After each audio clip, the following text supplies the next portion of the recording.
Welcome back to lecture number 8.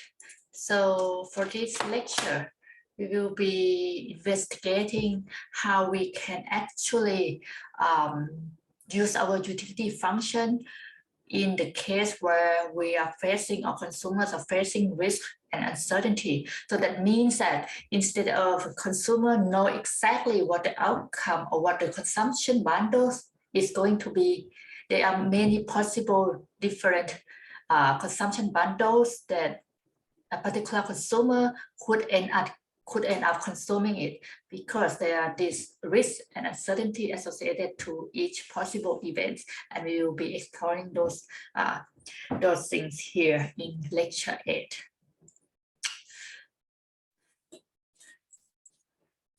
So far in the past 7 lectures, we heavily looked at a certain choice when a consumer is certain about every aspect of his or her choice problem, and every action, buying and selling, will lead to a deterministic outcome. However, there is definitely no certainty beyond death and tax.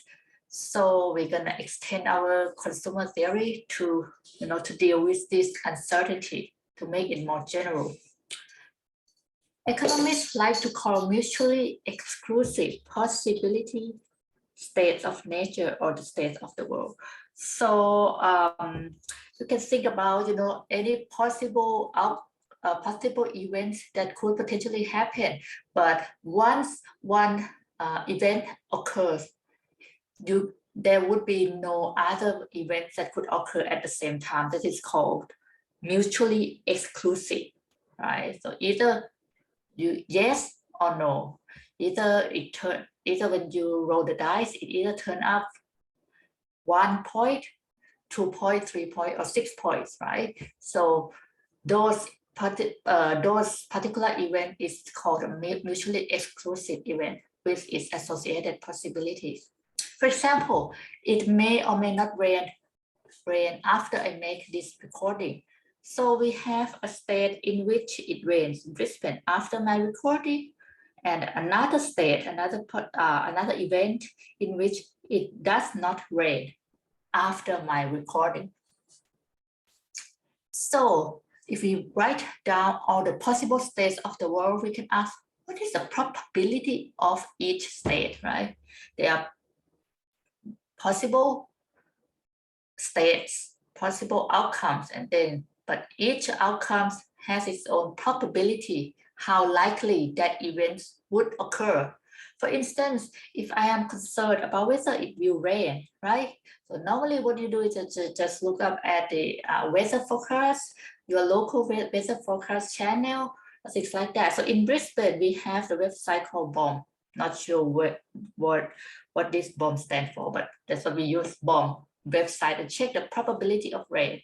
So, and you can see here, so either it rains or that's what rain, and it is the probability of it being of being raining here in Brisbane.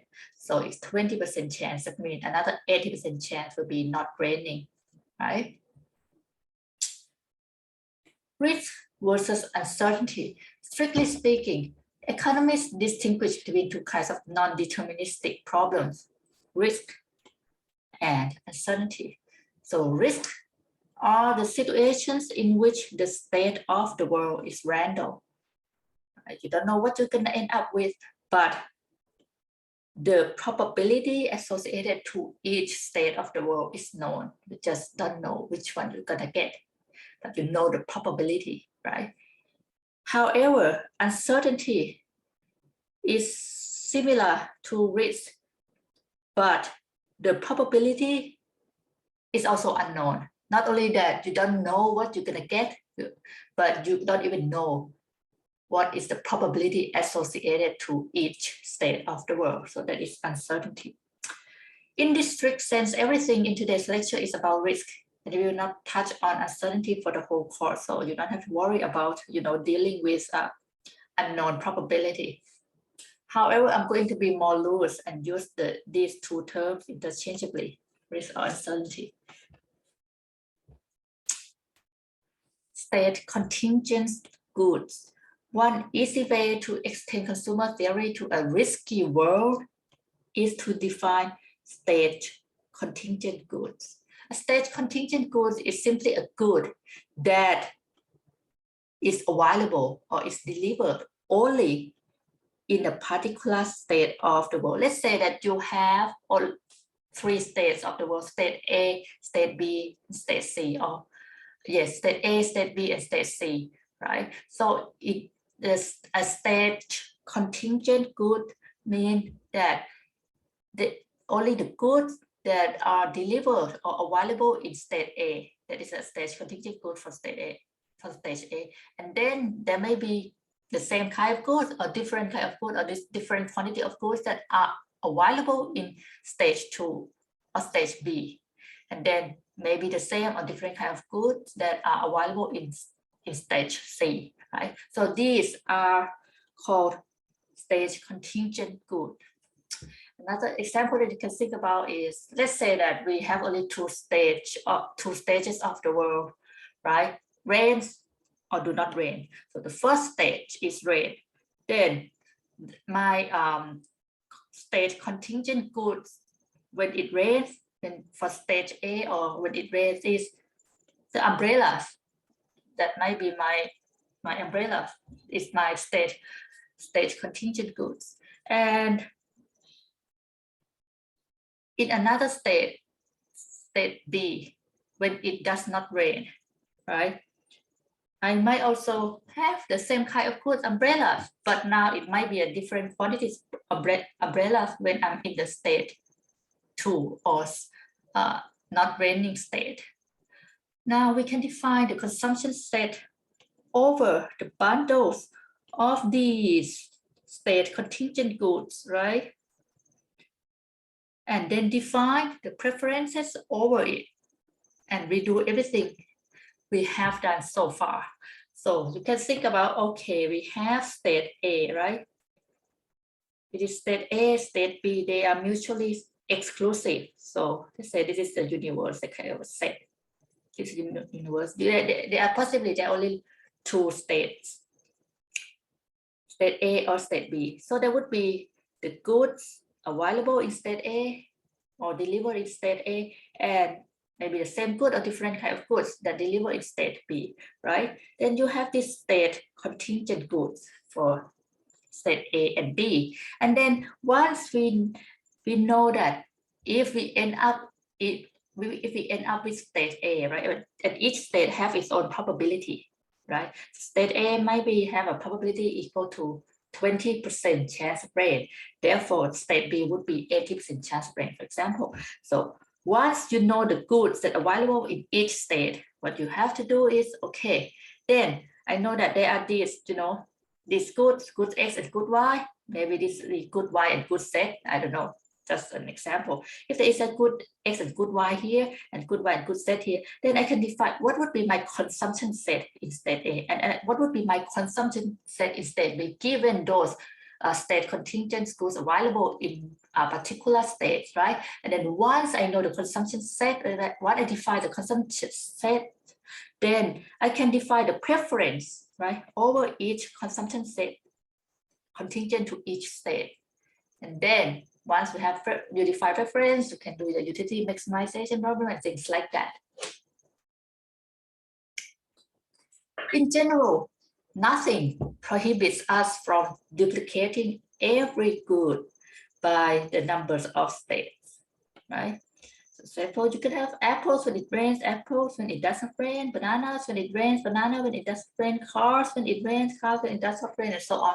So you can duplicate every good in every state. But to make life easier and to simplify the problem, we're just gonna collapse all these goods into one, one category, which is we just called consumption. And then we will, instead of talking about state contingent good, we call it state contingent consumption, right? And consumption is just, like all the goods combined together. Alternatively, since consumption is measured by the money one can spend in a state, we often talk about state contingent wealth. as well. So state contingent consumption and state contingent well is somewhat interchangeable in some degree.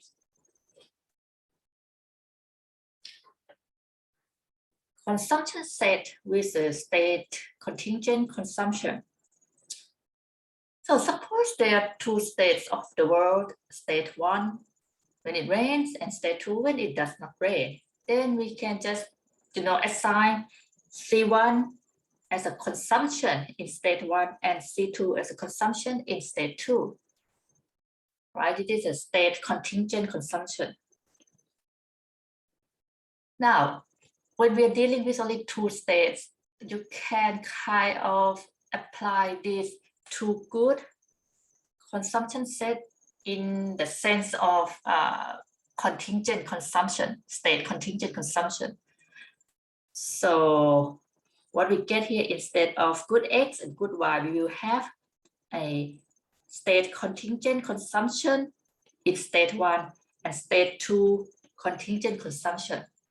Okay, this is like, the bunch of goods that are available, that are consumed in state 1, and these are, the consumption that consumption level, you may say that consumption set that you could consume in state 2. So these two states are mutually exclusive. Remember, if state 1 happens, state 2 will not, and vice versa. Now, so you can think about these are the consumption set, right? All of these bundles are the consumption set that belongs to these Cartesian planes. Now, the way that we interpret the bundles in this particular setup is quite different from what we have learned in the past, because these variables here and here are no longer just, just goods. Now, these are state contingent consumptions. So what it means is when you pick a particular bundle, right? For example, a bundle A right here, right? That means you have 3 units of consumption in state 1 and 1 unit of consumption in state 2. That's what it is. And remember, you do not consume these two together at the same time because they are mutually exclusive. So what it is each bundle would represent the consumption level for each particular state, right? So this means that, okay, if you end up like, there are two possibilities. You either end up in state 1 and consume 3 units of consumption, or you may end up in the state 2 and consume only 1 unit of consumption, given that you end up in state 2, but you're not consuming 3 and 1 together at the same time, because you either consume this or that. So you can think of C1 and C2 as a,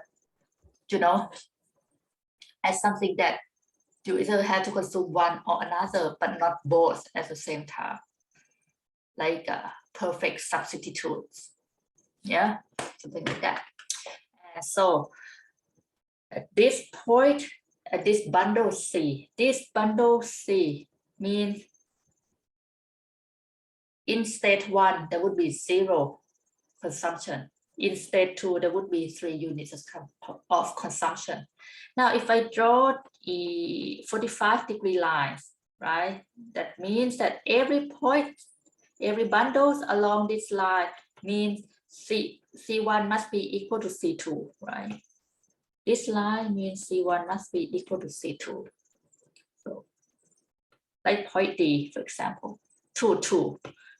What that is you always end up with the same outcome, the same consumption level, regardless of which state of the world you're facing, right? If you face state 1, you end up with 2 units of consumption. If you end up with state 2, you also consume 2 units of consumption. Is there any uncertainty here? No, because you can only either consume this or that, right? But whichever state that you end up with, you always get the same outcome of consumption. You always end up consuming 2 units of consumption. That's why this 45-degree line is also called the certainty line, because you know for sure that no matter which state of the world you will be getting, you will get the certain amount of consumption. Unlike any point that is, that is located away from the 45-degree line, like point B, right? Point B, you just know that if you end up with state 1, then you get 2. If you end up with state 2, you get 0. But there is uncertainty here. You just don't know if you're gonna get 2 or you're gonna get 0, right? Like if you have to make a decision now, you just don't know. You're not, what, am I gonna get 2 for sure, or am I gonna get 0 for sure, right? Because unless, for example, I say that the probability of state 2 to happen is 0. If the probability of state 2 to happen is 0, that means that I would never get this outcome, right? So I know for sure now we'll